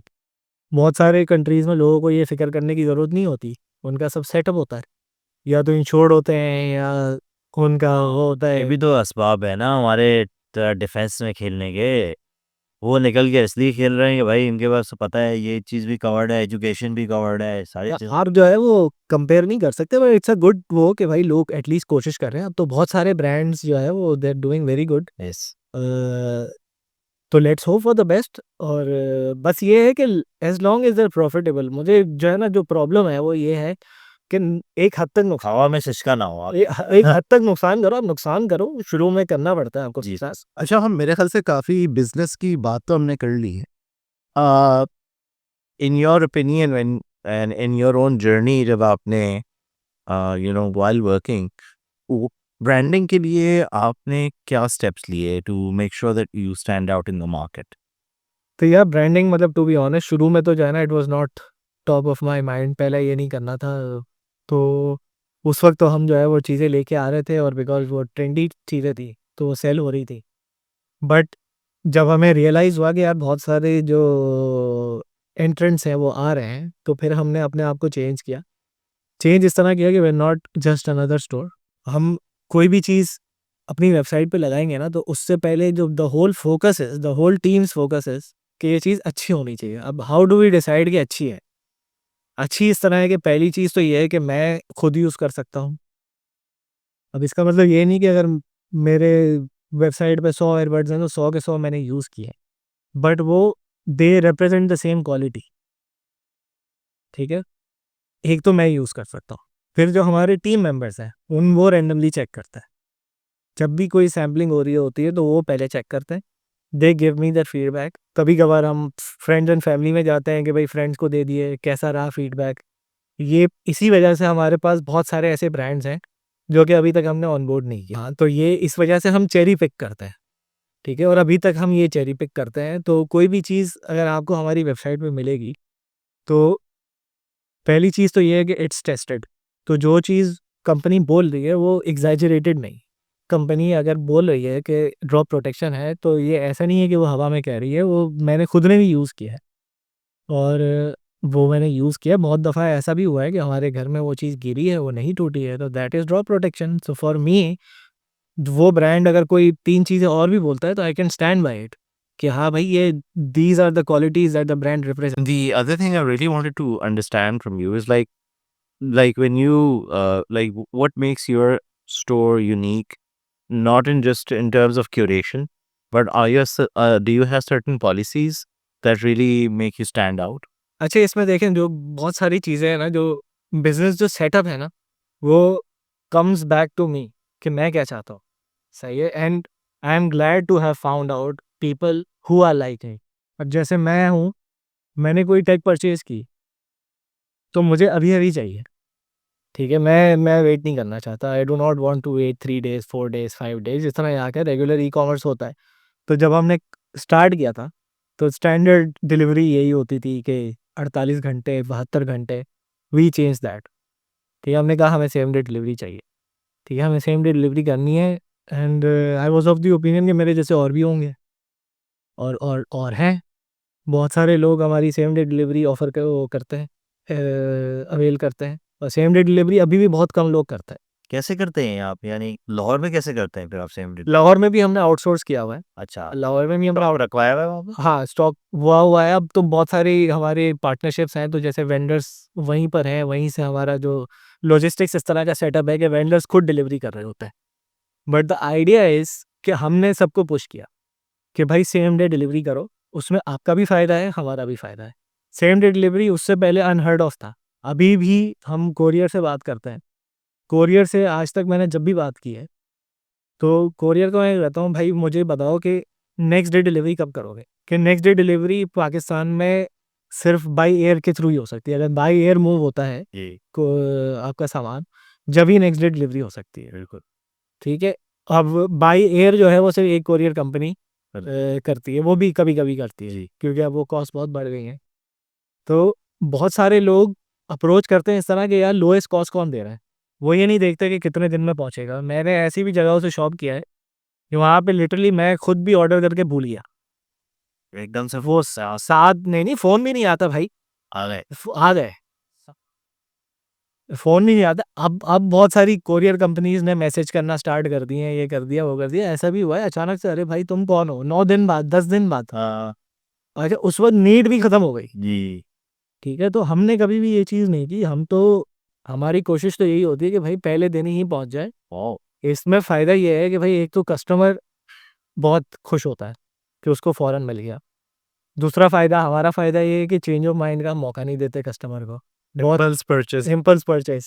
Yeah. Right, तब तो ये भी एक चीज़ है जिसकी वजह से हमारे बहुत सारे ऑर्डर जो हैं वो रिटर्न नहीं आते या कैंसल नहीं होते। Right, right. तो ये एक चीज़ हमने चेंज की। इसके अलावा क्वालिटी के ऊपर कभी भी कॉम्प्रोमाइज़ नहीं किया। हमारे ओवर द ईयर्स बहुत सारा ऐसा भी हुआ कि स्टॉक जो है वो डिफेक्टेड हो गया। देख ले नीचे कमेंट्स में ऑडियंस लिखेगी आपके बारे में। नहीं, नहीं, हो सकता है 1% हो, 1% हो सकता है, मतलब ऐसा नहीं है कि हर दफ़ा ऐसा हो। हाँ, हाँ, हाँ। लेकिन वी ट्राइड आवर बेस्ट कि चीज़ ये हो, देखो it all comes down to कि भाई अगर मैं किसी दोस्त को देता हूँ, अब जैसे ये ऐसी चीज़ तो नहीं है मैं अपने बेटे को दे सकूँ, लेकिन मतलब द होल कॉन्सेप्ट इज़ कि अगर मेरी फैमिली यूज़ करती है तो that means it's the best. ठीक है ना? मतलब अगर मैं अपने दोस्त को देता हूँ कोई चीज़, तो that means it's the best, कि वो घूम के मेरे पास नहीं आई, जी। कि मेरे पास नेगेटिव फीडबैक नहीं आएगा। आपकी कोशिश यही होती है ना कि भाई अगर किसी दोस्त यार को दो या किसी क्लोज़ फ्रेंड को दो, तो वो बोले यार बेस्ट चीज़ दी है। तो that is the whole idea. अच्छा, लास्ट फ्यू क्वेश्चंस में हम एक क्वेश्चन तो मैं ये करना चाहूँगा, जो ई-कॉमर्स इंडस्ट्री का सबसे बड़ा चैलेंज है वो है सीओडी, कि उसमें फिर रिटर्न रेट्स एंड जो आपका पैसे का घूमना जो है वो एक जो सबसे बड़ा चैलेंज है, कि वो आपको 7 दिन बाद मिल रहे हैं और आप 10 दिन बाद मिल रहे हैं पैसे। तो how do you do it and how do you cope up with that specific challenge? क्योंकि अभी भी बहुत सारे लोग जो हैं, मतलब अभी भी 90% लोग जो हैं वो सीओडी पे ही चलते हैं कि भाई देख के पैसे देंगे। तो आपका वैसे क्या रेट है? यानी कि आप कार्ड पेमेंट्स कितनी कर लेते हैं और वो? वैसे इसमें 2 चीज़ें हैं, एक तो रिटर्न रेट और एक सीओडी रेट। तो रिटर्न रेट जो हमारी इंडस्ट्री का है, जो टेक इंडस्ट्री का है, वो 6% से 8% है, और जो गारमेंट इंडस्ट्री है उसका 15 से 20% है। ओके। ठीक है, हम ऑपरेट करते हैं 0.3% रिटर्न पे। वाओ! ठीक है, तो इसकी 2-3 वजह है। एक वजह तो ये है कि हम 100% ऑर्डर्स कंफर्म करते हैं। ठीक है, नॉट जस्ट कंफर्म करते हैं, रोबोटिक कंफर्म नहीं करते, कस्टमर से पूछते हैं। अक्सर ऐसा होता है, जैसे मैं आपको एग्जांपल देता हूँ, एक बंदे ने ऑर्डर किया, आप उसने एक ही फ़ोन के 4 कवर मँगा लिए। सही है, तो थोड़ा-सा वो आप खटकता है बंदा। खटकता नहीं है, मतलब आपके लिए ऐसा भी है ना कि अब चलो मैं आपको एक दूसरी चीज़ बताता हूँ, कि एक बंदा ऑर्डर कर रहा है, उसने एक 15 प्रो का ऑर्डर किया, 2 15 प्रो मैक्स के किए, एक S22 अल्ट्रा का कर दिया। अब जो हमारी टीम है, उनको समझ आ रही है ये चीज़ कि यार दिस इज़ नॉट नेचुरल। वो उनसे सवाल पूछेंगे। उनको ये नहीं बोलेंगे कि आपको पता है कि क्या कह रहे हैं, वो उनसे बिल्कुल तमीज़ से सवाल पूछेंगे कि भाई आपने ये ऑर्डर किया, आपके पास ये 3 फ़ोन है या आपने कोई गलती कर दी है? नॉर्मली बहुत सारे लोग क्या करते हैं, जल्दी में 15 प्रो की जगह 15 प्रो मैक्स कर लिया जल्दी-जल्दी में। ठीक है, तो उसको ओरिजिनली मँगाने सारे एक ही फ़ोन के थे, लेकिन उसने देखा, उसने ऑर्डर कर दिया। अब नॉर्मली क्या होता है, इस तरह की जब डिटेल कन्फर्मेशन नहीं होती ना, या तो वो बंदा उसको 1-2 दिन बाद याद आएगा कि यार मैंने तो गलत ऑर्डर कर दिया। तो जब तक by the time COD order पहुँचेगा, उसने बोल देना है अपने गार्ड को या खुद ही कि यार इसको भगा दो। सो ये रिटर्न हो गया। ठीक हो गया। ठीक है, एक चीज़ तो हमने ये सॉल्व कर ली। दूसरी चीज़ ये कि हमारा भी ये बड़ा प्रॉब्लम था सीओडी का। अब जब सीओडी आती है, जब 99% हमारे ऑर्डर्स एक टाइम पे सीओडी पे होते थे। अच्छा। सही है, अब सारे पैसे अटके हुए हैं। 1 कोरियर, 2 कोरियर, बहुत कोशिश कर ली, 3 कोरियर को देके, 4 कोरियर को देके, सब एक साथ यही कर रहे हैं। पैसे टाइम पे जब भी ज़रूरत होती थी, ऐसी भी नौबत आ रही कि सैलरीज़ अपनी जेब से देनी पड़ेगी कुल। ठीक है, तो उस वक़्त हमने एक चीज़, ये एक पायलट प्रोजेक्ट किया था। वो ये कि हम अपने जो है वो कस्टमर्स को जो बैंक ट्रांसफ़र पे पे करेंगे, उनको एक छोटा-सा डिस्काउंट देते थे। ₹500 का डिस्काउंट देते थे कि भई परचेज़ करो, आप बैंक ट्रांसफ़र करो और हम आपको डिस्काउंट देंगे। तो ये बहुत सारे लोगों ने अवेल किया। ख़ास तौर पे ऐसे कस्टमर जो सेकंड टाइम कस्टमर थे। फर्स्ट टाइम को तो घबराहट होती है, तो सेकंड टाइम को यूज़ किया। अब जब उनको नज़र आया कि भाई जो चीज़ हम ऑफ़र कर रहे हैं, वो मिल भी रही है, तो अब हैसल भी नहीं है। क्योंकि जब सीओडी ऑर्डर आता है आपके घर पे, तो आप फॉर एग्ज़ाम्पल मेरे घर पे अगर सीओडी ऑर्डर आता है ना, तो ये पूरा मसला कश्मीर बन जाता है। पैसे कभी हैं, कभी नहीं है, कभी चेंज है, कभी नहीं है। तो राइडर घुमा रहा है आप। राइडर कभी उसके पास चेंज ही नहीं होता, सेल नहीं होता, तो देयर लाइक देखता भी है। टेन्स ऑफ ड्रैगन्स, अच्छा, ये टेन्स ऑफ भी लोग। और अक्सर तो ऐसा होता है कि भाई घर में आप नहीं है, अब घर में दूसरे लोग हैं, बच्चे हैं, कोई है, वो है, तो उनके पास पैसे हैं, नहीं है। अक्सर ऐसा भी मेरे पार्सल हुए हैं सीओडी ऑर्डर, उन्होंने तंग आके रिटर्न कर दिया। अब वो फिर वापस से मंगवाना एक अलग हैसल है। ठीक है, तो इस वजह से कस्टमर तो चाहता है कि हम प्रीपे पे करें, लेकिन क्योंकि ट्रस्ट फैक्टर इतना कम है, होता है। ट्रस्ट फैक्टर इतना कम है, इस वजह से अभी भी सीओडी प्राइमरी है। जब मेरे ख़्याल से जब ई-कॉमर्स वाले जो प्रॉमिस कर रहे हैं, वो चीज़ करना स्टार्ट करेंगे, तो इवेंचुअली ये ट्रस्ट बन जाएगा। अभी भी ऐसा होता है कि आप कोई, मेरे साथ हुआ है, मैं उसकी कपड़ों की बहुत शॉपिंग करता हूँ ऑनलाइन। साइज़ कुछ मँगाया, कुछ और आया, कलर कुछ और मँगाया, कलर कुछ और आया। और ये ऐसी नहीं कि ये ऐरी-गैरी वेबसाइट्स है, बड़ी वेबसाइट जी, जिनसे मैं ये एक्सपेक्ट नहीं कर सकता, जो ईआरपीज़ चला रही हैं। जब वो ये चीज़ें करेंगी तो फिर कैसे होगा? सही बात। और इसकी वजह ये है कि भाई कहीं न कहीं there is a breakage, yes. कि आपको ऑर्डर निकालने के लिए कुछ भी कॉम्प्रोमाइज़ कर लो, इट्स ओके। अच्छा, तो हम एक टाइम पे 99% सीओडी पे चल रहे थे, तो उस वक़्त ऐसी नौबत आ जाती थी कभी-कभार कि हम लिटरली जो है वो पैर पड़ रहे होते थे कोरियर के कि भाई हमें पैसे दे दो। तो उसका हमने एक तोड़ निकाला, तोड़ क्या निकाला, मतलब उस वक़्त हमने एक ऐसे ही ट्रायल किया था कि यार देखते हैं क्या होता है। What's the worst that could happen, मतलब वो तो लोएस्ट पॉइंट था हमारा। तो उस वक़्त हमने बैंक ट्रांसफ़र पे डिस्काउंट लगाया ₹500 का। वो बहुत सारे लोगों ने लिया, और देखते ही देखते जो है वो तकरीबन 40%, 50% और अब 60% जो है वो हमारी बैंक ट्रांसफ़र या क्रेडिट कार्ड से पेमेंट होती है। ज़बरदस्त। तो दैट गोज़ टू शो कि यार हम जो प्रॉमिस करते हैं ना, वो चीज़ मिलती है, और कभी-कभार हो जाती है गलती, होती है गलती।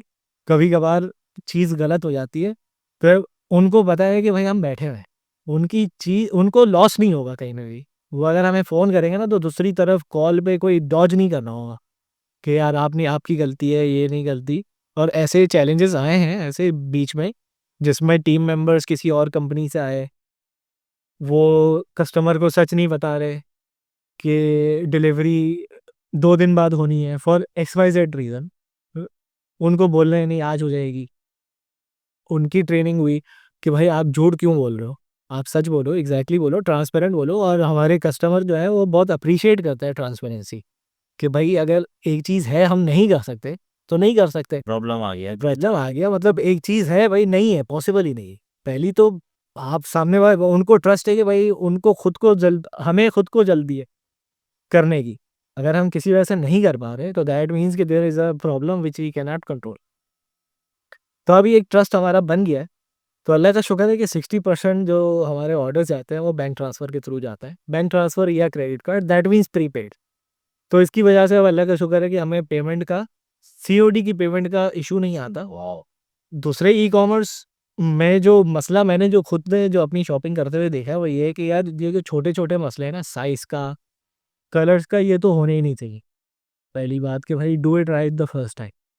तो इवेंचुअली आपका जो कस्टमर है, जो रिपीट कस्टमर है, वो इवेंचुअली शिफ्ट हो जाएगा। जी। वो तो उसको तो होना है शिफ्ट। लेकिन अब इसमें फिर 2-3 चीज़ें और भी हैं कि इतने ई-कॉमर्स स्टोर हर दिन खुल रहे होते हैं। तो बंदा किसको ट्रस्ट करेगा, किसको नहीं करेगा। और हर बंदा जो है वो too good to be true deal लेके आ रहा होता है। बिल्कुल ऐसा ही है। और ऐसी डील लेके आ रहा होता है कि एयरपोर्ट जो है वो ₹500 में बेच रहा है, ₹1000 में बेच रहा है, ऐसी चीज़ें तो कंज्यूमर एंड पे भी जो है ना अवेयरनेस का बहुत ही बड़ा फुकदान है। मतलब देखो तो यार किससे ले रहे हो? क्या क्रेडिबिलिटी है आपकी? नहीं सही है, ठीक है, दोनों तरफ है। आई थिंक मतलब कंज्यूमर को आप वो नहीं कर सकते। The as a business owner आपकी रिस्पॉन्सिबिलिटी है कि आप ऐसी चीज़ें ना करें। नहीं, आई मीन बात हुई है ना, लाइक यू से कि if it's too good to be true, it usually is. मैं फिर वापस उसी पॉइंट पे आता हूँ कि भाई too good to be true करने की ज़रूरत क्या है आपको? प्रॉब्लम ये है कि सबको ओवरनाइट 1000 ऑर्डर करने हैं, 1000 ऑर्डर पर डे पे आना है, तो उसके लिए वो सब कुछ करता है। भाई स्लो एंड स्टडी भी तो कोई चीज़ होती थी ना। पढ़ते हुए हम जब बच्चे वो कर रहे थे, जो पढ़ रहे थे, तो हम कहानी सुनते थे ना भाई स्लो एंड स्टडी, उस पर क्यों नहीं चल सकते? खरगोश की और कछुए नहीं मतलब खरगोश और कछुए वाली कहानी तो खैर मुझे I do not relate to that. But भाई स्लो एंड स्टडी वर्क्स। भाई हमारे अब्बाओं ने किया है, हर किसी ने, मतलब 50 साल के बिजनेसेस बने हैं, स्लो एंड स्टडी बने हुए हैं। सारे ये ऐसे थोड़ी हैं ओवरनाइट सक्सेसेस, कोई भी ओवरनाइट सक्सेसेस नहीं है। कोई एक बिजनेस मुझे बता दो जो ओवरनाइट सक्सेस है। जो बहुत बड़े हैं ना दुनिया में वो वैसे ओवरनाइट। नहीं ओवर Oh man, no. जैसे It's Amazon. It took 20 years for it to be a success. But let's talk about ओले जो है, जो इंडियन एक जो वो करता या है। कुछ एक्सेप्शंस होंगी, कुछ एक्सेप्शंस होंगी, लेकिन but that is also sustainable, they are doing good, amazing. मतलब यार अब मुझे उसकी हिस्ट्री नहीं पता तो आई कैन नॉट कमेंट कि उन्होंने क्या किया था। But I am of the opinion कि भाई स्लो एंड स्टडी आप चल सकते हो, आप कर सकते हो। स्लो एंड स्टडी में आपको ब्रीथिंग स्पेस भी मिलता है, आप ट्विक भी कर सकते हो अपने बिजनेस को। और ओवरनाइट जितनी जल्दी आप ऊपर जाओगे ना, even if you make it, मतलब सारी चीज़ें कर भी लो ना, आप इतने पैसे भी कमा लोगे, आप सब कुछ कर लोगे, लेकिन आपका जो डाउनफॉल भी इतना ही तेज़ी हो, क्योंकि नीचे कोई बेस नहीं है आपकी। Nobody nose you. All you have is like 100,000 first time customers. तो आपने गेन किया क्या?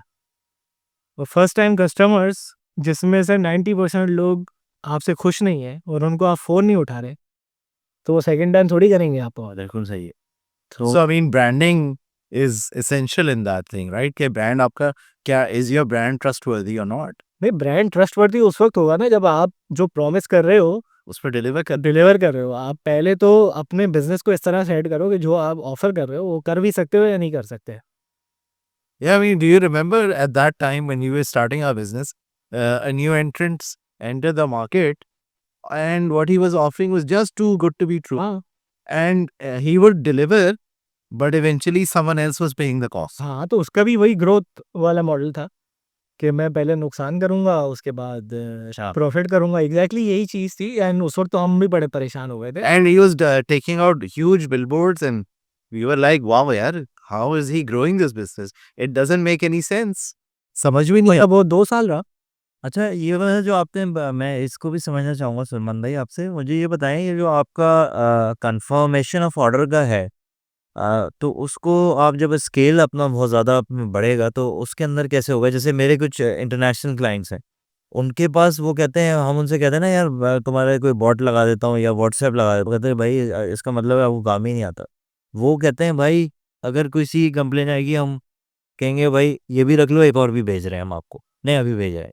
सो ये जो आपका फॉलो अप वाला सिस्टम है, so in in the case of scalability, how would you मतलब सी इट इन फ्यूचर? यार पाकिस्तान में तो अनफॉर्चुनेटली आपको यही करना पड़ेगा। Okay.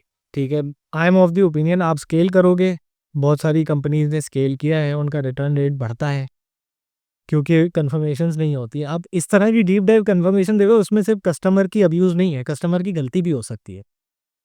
And the whole return process is so expensive कि नॉट जस्ट कि आपको चीज़ जिस तरह की भेजी थी उस तरह की आ जाती है। समटाइम्स ऐसा होता है कि 10,000 रुपए की चीज़ भेजी, वो टूट-फूट के आ गई। उसकी कोई रिस्पॉन्सिबिलिटी नहीं लेता, वो आप ही को लेनी पड़ती है। तो इट इज़ टू एक्सपेंसिव। तो पर मेरा तो ओपिनियन यही है कि भाई आप डीप डाइव करके वो करो, और आपका जो कन्फर्मेशन का जो प्रोसेस है, उसमें जो सबसे एक्सपेंसिव पार्ट है, वो है the cost of the call. वाह! सबसे एक्सपेंसिव पार्ट वही है, वो बिल्ट इन कर लो अपनी कॉस्ट में। Okay, okay, okay, that makes sense, that really makes sense. माशाल्लाह यार, आपने माशा एक तो आपका जो है वो रिटर्न रेट और आपका माशाल्लाह बहुत ही अमेजिंग है। और ये आपकी जो आप पहले केस एक बिल्ड कर रहे थे हमारे सामने, उससे नतीजा भी है कि माशाल्लाह ये जो स्लो एंड स्टडी और बहुत ही तो ये उसी का नतीजा है, वरना अगर आप भी उसी माइंडसेट में होते हैं ना तो मेरा ख्याल है ये चीज़ें ना हो पाती। ये मतलब इसको अगर थोड़ा-सा नटशेल में करें ना, तो ये जितने भी टीम मेंबर्स हैं ना, उनको ये बोला जाता है जो है, do it right the first time. किसी से झूठ मत बोलो। एक चीज़ तुम कर सकते हो तो करो, ओवर कमिट ना करो, अंडर कमिट करो, लेकिन ओवर कमिट नहीं करो, कभी भी ओवर कमिट नहीं करो। एक चीज़ अक्सर ऐसी कॉल्स आती हैं कि भाई मेरी 2 घंटे में फ्लाइट है, कराची में, लेकिन एरिया बहुत दूर है।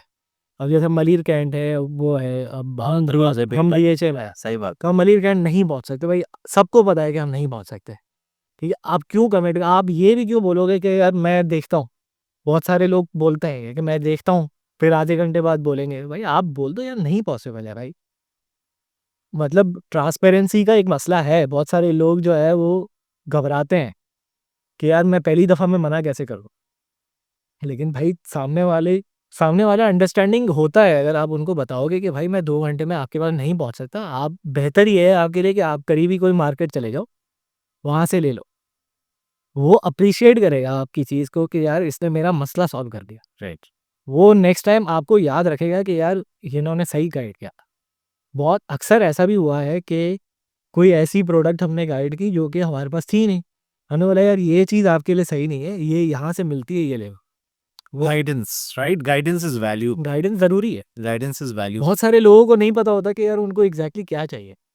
तो अगर आपने थोड़ा-सा हट के भी कर दिया तो इसमें क्या मसला है? You know, we talked about branding, and I'm really glad that you talked about what made you different. But uske साथ साथ I want to really understand what's the tech that keeps all my tech going.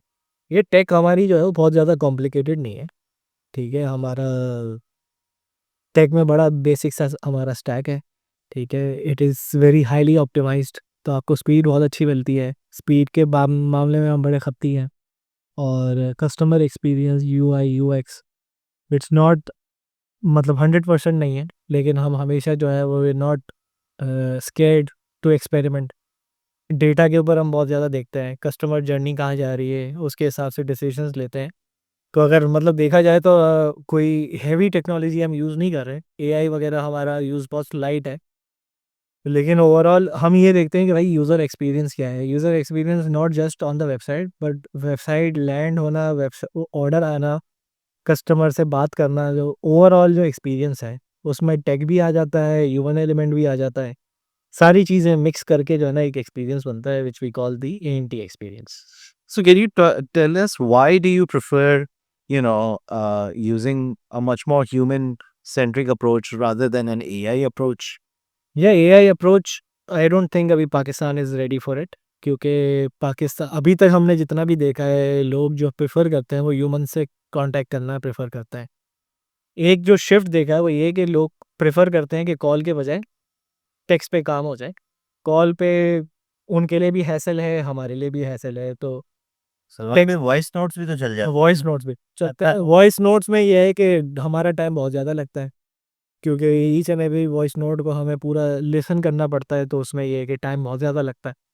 तो it's a healthy mix, voice note भी आते हैं, text भी आता है, लेकिन आई थिंक ह्यूमन एलिमेंट अभी ज़रूरी है। Pakistan is not ready for AI, और फिर हमारे भी बहुत सारे मसले भी हैं। AI is not ready for the language that we use, जो हम लेवल ऑफ उर्दू यूज़ करते हैं। जब एआई को आप लेकर आएंगे, या तो वो पूरी खालिस उर्दू यूज़ करेगा, या उसको आपको ट्रेन करना पड़ेगा with the language that you use. तो अभी बहुत सारे चैलेंजेस आएंगे जब हम एआई की तरफ आएंगे। अभी तो आई डोंट थिंक एआई की ज़रूरत है, और एआई लोग यूज़ कर रहे हैं, लेकिन जो बेसिक आपकी जो जो बेसिक इंटरेक्शन है ना, उसमें आई डोंट थिंक कि अभी तक किसी ने भी यूज़ की है। कुछ कंपनीज ने यूज़ की है जो मैंने देखी है, लेकिन उसमें भी मतलब बहुत ही रूडिमेंट्री से सवाल और जवाब हो रहे होते हैं। मतलब पहली दफ़ा में अगर आपको पता चल जाए कि आप रोबोट से बात कर रहे हो, तो that is not the use case for AI. अच्छा। तो एआई तो इट शुड फील लाइक कि आप ह्यूमन से बात कर रहे हो। At least it should feel like, it should feel natural. तो अभी it's a long way to go. It's very like पहले साल में है एआई इस वक्त। अभी बैंड वैगन है बहुत सारा, बिहाइंड द गेम्स एल्गोरिथम्स, इसमें एआई आ गया है। उसमें हम भी यूज़ कर रहे हैं, बहुत सारी चीज़ों में, तो उसमें आ गया है, लेकिन जो ह्यूमन इंटरेक्शन है उसमें एआई अभी काफ़ी पीछे है। So I mean, when you call the AMT experience, it's you would really say it's curated, it's handpicked, and it's made with, like बहुत सोच समझ के आपके सामने प्रेजेंट किया है। हाँ, हाँ, बहुत सोच समझ के किया हुआ है, और इसके अलावा बहुत सारी जगहों पे ऐसा भी होता है कि कस्टमर फीडबैक, अगर हमने देखा कि यार बहुत ज़्यादा नेगेटिव फीडबैक आ रहा है एक प्रोडक्ट का, वो प्रोडक्ट हम हटा देंगे। वी डोंट थिंक कि यार उसमें लॉस हो रहा है, फ़ायदा हो रहा है, कुछ भी हो रहा है, मतलब उसको हम हटा देंगे, मतलब क्योंकि हमारी रेपुटेशन हमारे लिए ज़्यादा है। अगर हमें लग रहा है कि एक ग्रोइंग पैटर्न है कि पहले दिन 10 लोगों ने कंप्लेन की, अगले दिन 20 लोगों ने कंप्लेन की, तो दैट मीन्स कि यार देयर इज़ समथिंग रॉन्ग। हर बंदा तो गलत नहीं हो सकता ना। तो फिर हम खुद भी देखेंगे कि यार where did we go wrong. तो ऐसा हुआ है कुछ केसेस में जिसमें where we got wrong as well, और उसमें फिर हमने अपने आप को ट्वीक किया कि यार यहाँ पे ये गलती की थी हमने, अब नेक्स्ट टाइम नहीं करनी। So I am proud of the fact कि हम एक ही दफ़ा गलती करते हैं, इफ़ दैट। वाओ। तो मतलब ये हमारी कोशिश यही होती है कि अगर गलती हो गई तो कोई बात नहीं, लेकिन अब नेक्स्ट टाइम नहीं करना। ग्रेट।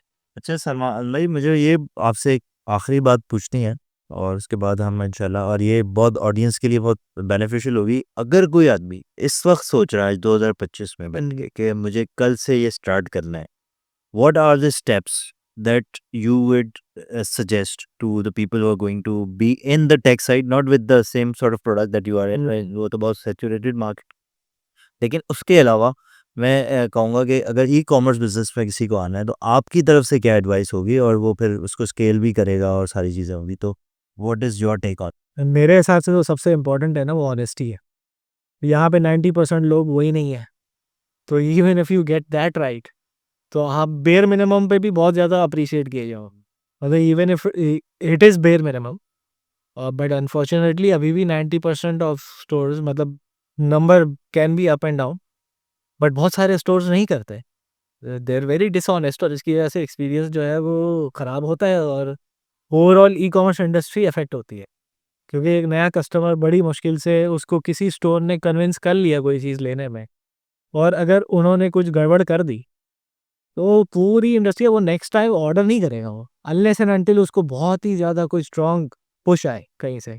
और ऐसा होता नहीं है, क्योंकि रिटेल भी है, बहुत सारे और जगह हैं जहाँ से वो ले सकता है। तो ई-कॉमर्स में जो भी आए मोस्ट वेलकम, और बहुत अच्छी इंडस्ट्री है। लेकिन बी ऑनेस्ट, बहुत सारी चीज़ें आप कस्टमर को ऑनेस्टली बताओगे ना, तो वो अप्रिशिएट करेगा। And honest with your business as well, कि एक चीज़ है जो आप दे ही नहीं सकते उसमें, उस प्राइस में, तो आप ना दो। सही है, ग्रो स्लो एंड स्टेडीली। दिन का एक ऑर्डर भी आएगा, you have to be ready for that. पहले दिन अगर 10,000 ऑर्डर चाहिए ना, तो फिर then you are on the wrong path.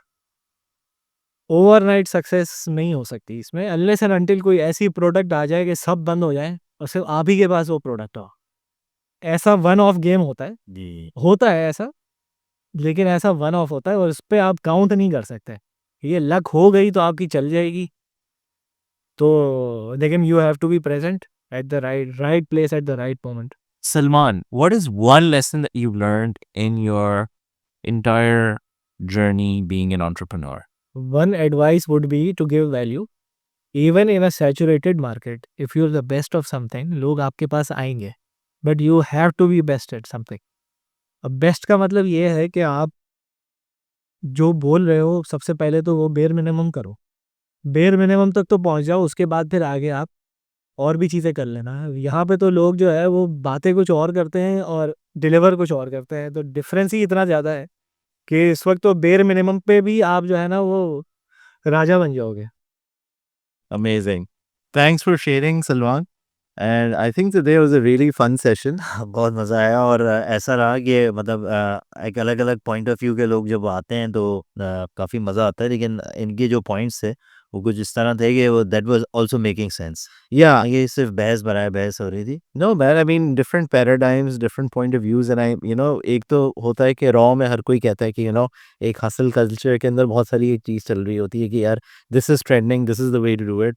But I'm really glad that you are contrarian in your views, and you've actually made sense to a lot of people जो थोड़ा सा डिफर कर रहे हैं और ओल्ड स्कूल मेंटालिटी को भी protect करना चाह रहे हैं. So with that, let's call it a day and see you in the next one.